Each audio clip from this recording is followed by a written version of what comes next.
বনানীর ভয়াবহ দুর্ঘটনার একদিন যেতে না যেতেই রাজধানীর গুলশান ১-এর ডিএনসিসির মার্কেটের পাশে থাকা কাঁচা বাজারে আগুন লাগে। আগুন লাগার ঘটনায় ফায়ার সার্ভিসের সঙ্গে যোগ দিয়েছে সেনাবাহিনী ও নৌবাহিনীর সদস্যরা।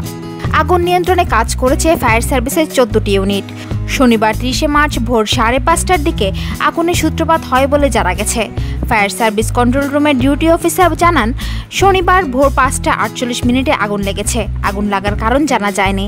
আগুন লাগার ঘটনায় এখন পর্যন্ত হতাহতের কোনো খবর পাওয়া যায়নি। প্রত্যক্ষদর্শীদের বরাতে জানা গেছে, বাজারের মধ্যে একটি খাবারের হোটেল রয়েছে। সেই হোটেল থেকে আগুন লাগতে পারে বলে ধারণা করা হচ্ছে। আগুনে কাঁচা বাজারের বেশিরভাগ দোকানই পুড়ে গেছে। বাজারের সামনে বাজারের দোকানদারদের কান্না করতে দেখা যায়। সুপ্রিয় দর্শক, নিত্য নতুন খবরাখবর পেতে চোখ রাখুন আমাদের চ্যানেলে। সাথে সাথে আমাদের চ্যানেলটি সাবস্ক্রাইব করুন এবং বেল বাটনটি ক্লিক করতে ভুলবেন না। ধন্যবাদ।